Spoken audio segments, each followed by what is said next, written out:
On June 9, the city of Kazan, the capital of the Russian Republic of Tatarstan, was attacked by drones. Local telegram channels reported this. The city was on alert for several hours. Local residents reported that after the attack, a fire was observed in the area where the gunpowder plant and ammunition depots were located, and explosions were heard. The Kazan Gunpowder Plant plays a significant role in supplying the Russian army. A large fire also broke out in a paint shop in the city. Local residents point to the drone attack as the cause of the fire. It is said that there were no casualties during the fire, which covered an area of 500 square meters. The Russian side does not disclose the cause of the fire. It should be noted that the city of Kazan is located 1,370 kilometers from the border with Ukraine. As said, Kazan Gunpowder Plant is one of the backbones of Russia's defense industry. Without it, mass production of ammunition would be impossible. Kazan Gunpowder Plant, a key facility in Russia's military-industrial complex specializing in explosives, rocket fuels, and other critical components for the Russian army.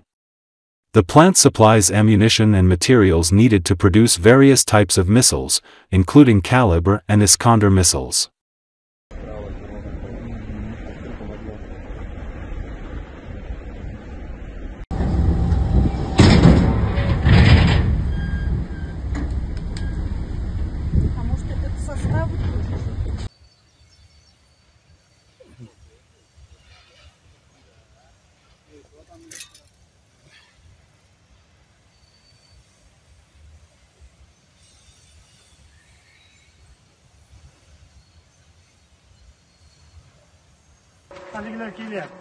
Azərbaycanın bo'lyapti lekin moru.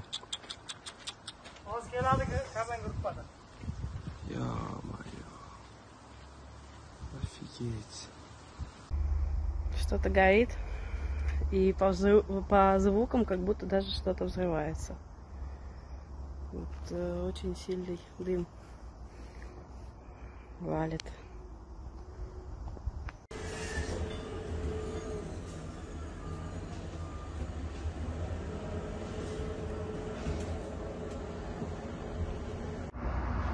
Хорошо дымит.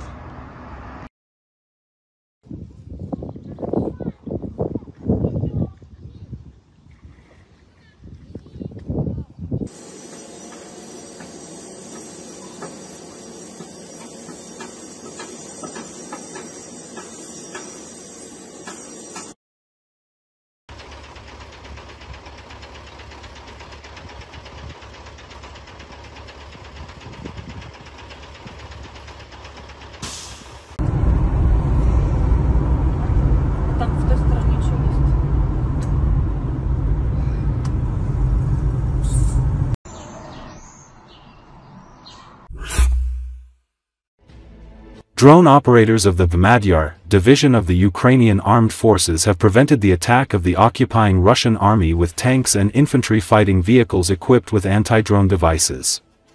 After the strike by the kamikaze drone, several of the infantrymen in the damaged infantry fighting vehicle were killed, while the survivors fled from the area.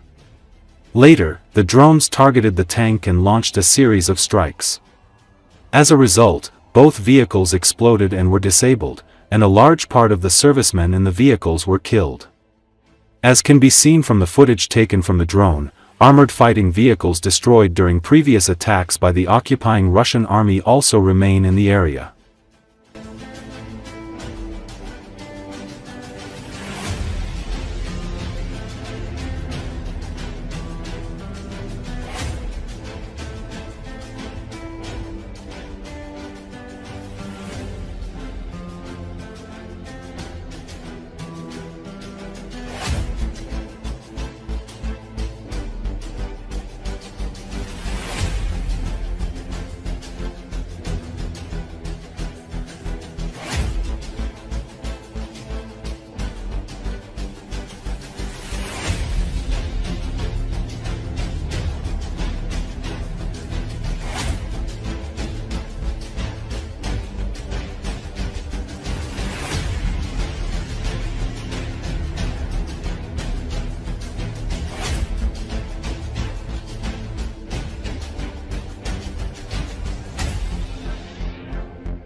The attack was part of a spiderweb, a covert Ukrainian security service operation that smuggled more than 100 FPV drones into Russia and launched them from deep inside the country, targeting military aircraft stationed far from the front line.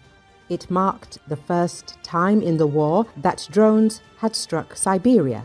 The independent outlet People of Baikal visited several nearby villages to hear firsthand how locals were making sense of the attack.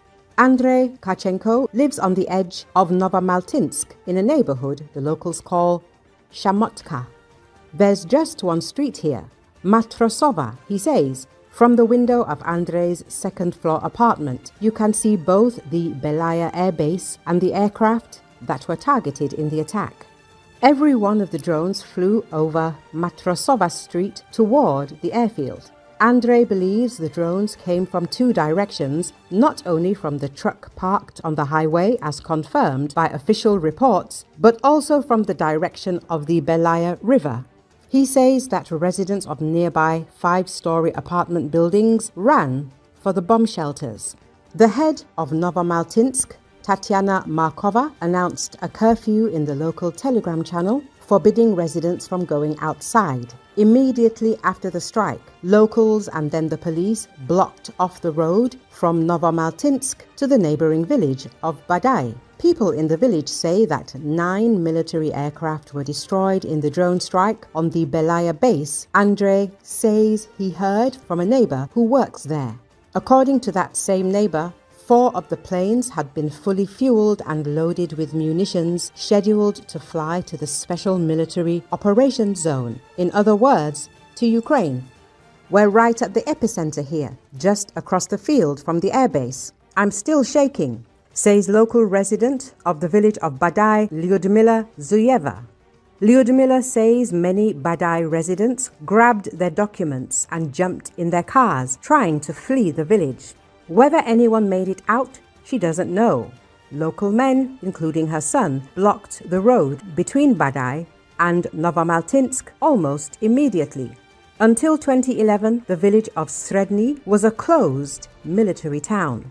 It's made up mostly of 5-story apartment blocks built for personnel from the military base and the nearby Belaya airfield.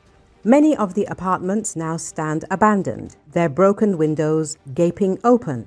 But people still live in some of the neighboring units. People in the village, he says, aren't scared anymore.